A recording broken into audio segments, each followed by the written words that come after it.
আমরা অনেকেই এই ভাষণটা সম্পর্কে জানি না। আমরা অনেক ভাষণ নিয়ে এখন গর্ব করি।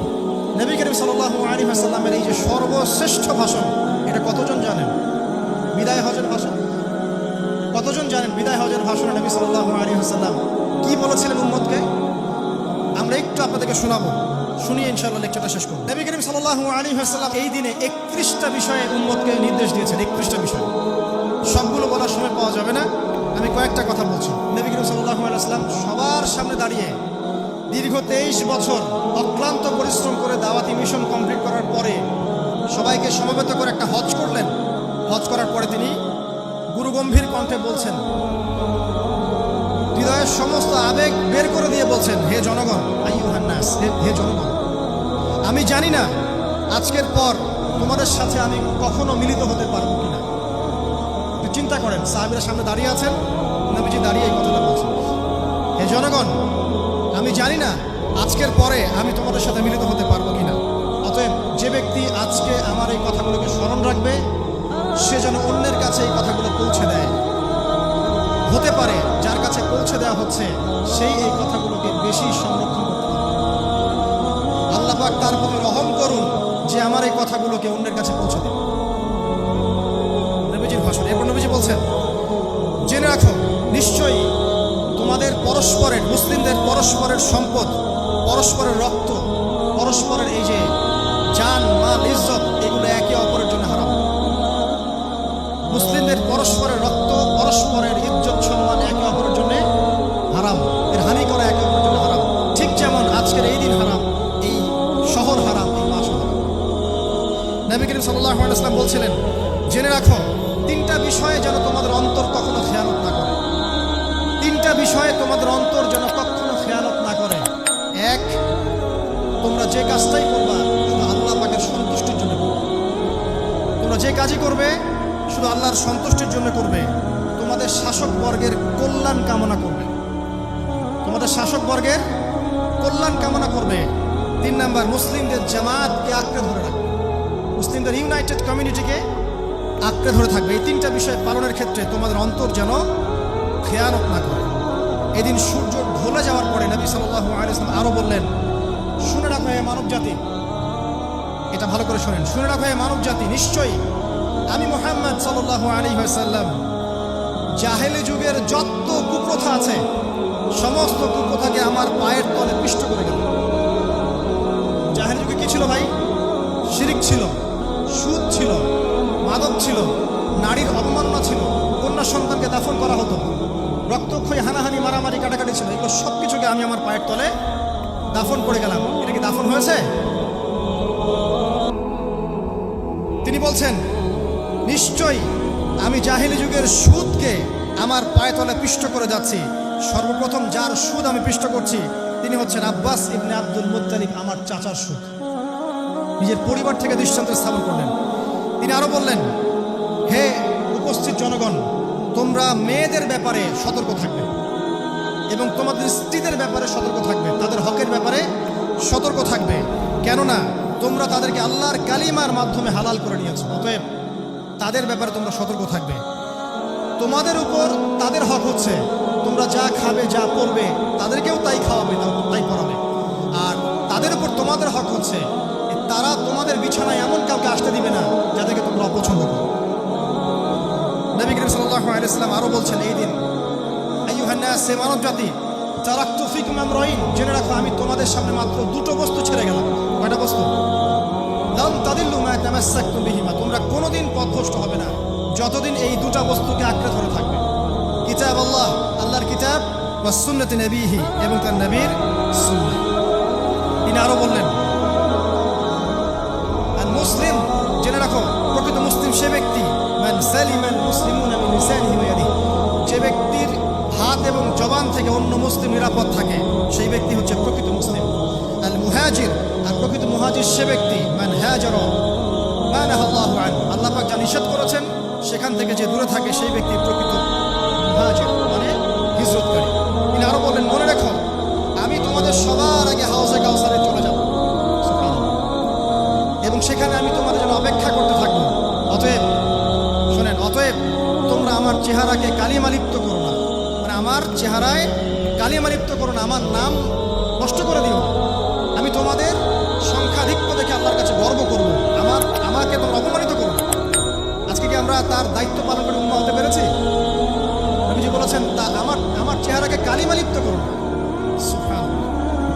তিনি বলছেন ওই সময় কিছু মানুষ থেকে আমি মুক্ত হয়ে যাব, আর কিছু মানুষ আমার থেকে মুক্ত হয়ে যাবে। বলা হলো কারা ইয়া রাসূলুল্লাহ?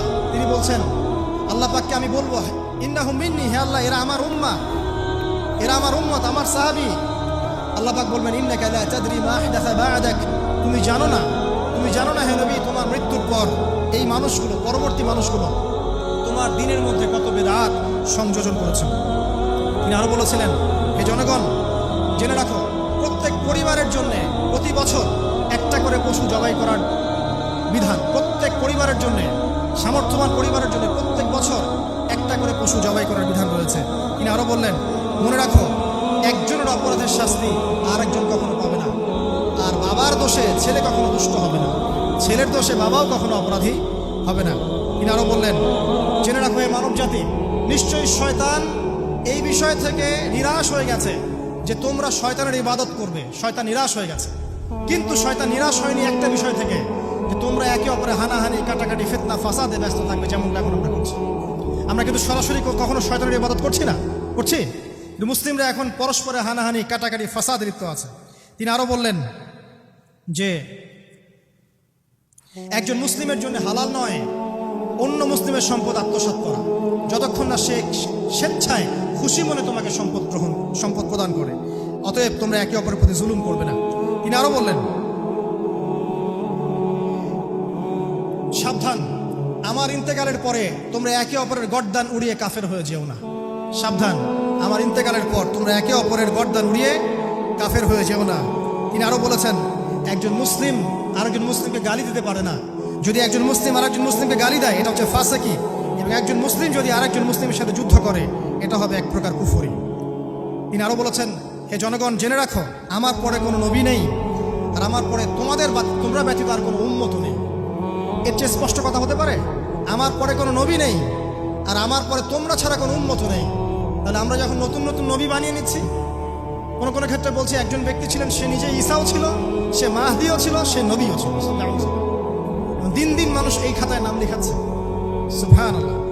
সর্বশেষ তিনি বললেন যে যদি তোমাদের উপরে, হে মানব জাতি জেনে রাখো, যদি তোমাদের উপরে একটা নাক কাটা কালো কুৎসিত কোনো আমির বা শাসকও চলে আসেন এবং সে যদি তোমাদেরকে আল্লাহর রাস্তায়, আল্লাহর কিতাব সুন্নাহ অনুযায়ী পরিচালিত করেন, তোমরা অবশ্যই তার আনুগত্য করবে, তার বিরুদ্ধে বিদ্রোহ করবে, তার আনুগত্য করবে।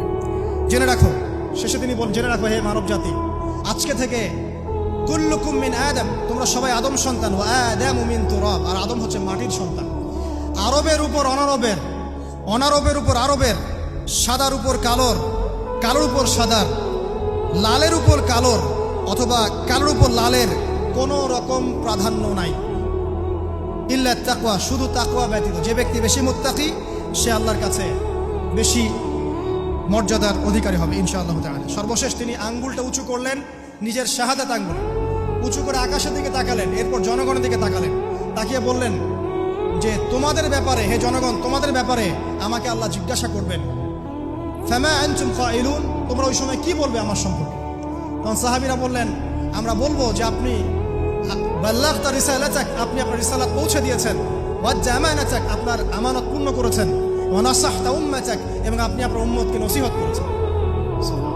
এরপরে তিনি আকাশের দিকে তাকিয়ে বললেন আল্লাহুম্মা ফাশহাদ, হে আল্লাহ আপনি সাক্ষী থাকেন। আল্লাহুম্মা ফাশহাদ, হে আল্লাহ আপনি সাক্ষী থাকেন। আল্লাহুম্মা ফাশহাদ, হে আল্লাহ আপনি সাক্ষী থাকেন যে আমি আমার দায়িত্ব পৌঁছে দিয়েছি। এরপরে নাজিল হলো আল ইয়াউমা আকমালতু লাকুম দীনাকুম ওয়া আতমামতু আলাইকুম নি'মাতি ওয়া রাদিতু লাকুম ইসলাম দীনান। এই হলো বিদায় হজ, আজকের এই আরাফার প্রেক্ষাপট। আমরা কতজন এটা নিয়ে চিন্তা করেছি? 1 মিনিট একটু বলে শেষ করি। দেখেন, শেষ ওসিয়ত যেগুলো হয় মানুষের, এটা খুব হৃদয় বিদারক হয় না? বাবা ইন্তেকাল করছেন, সন্তানের জন্য ওসিয়ত করে যাচ্ছেন, মাকে দেখিস ইত্যাদি ইত্যাদি, হৃদয় বিদারক হয় না? মানুষ সারা জীবন মনে রাখে না? বাট আমরা আমাদের এই নেশন, এই উম্মাহ, নবী সাল্লাল্লাহু আলাইহি ওয়াসাল্লাম উম্মাহ বলে আমরা যারা দাবি করছি, আমাদের মধ্যে বেশিরভাগ মানুষ নবী সাল্লাল্লাহু আলাইহি ওয়াসাল্লামের শেষ এই নসিহতগুলো ভুলে গেছি আমরা। নসিহতগুলোর মধ্যে সবচেয়ে ইম্পর্টেন্ট ছিল শিরক থেকে দূরে থাকা, সুদ থেকে দূরে থাকা, মুসলিম মুসলিম ভেদাভেদ না করা, শাসকের কল্যাণ কামনা করা, বিদ্রোহ না করে শাসককে উত্তম নসিহত করা।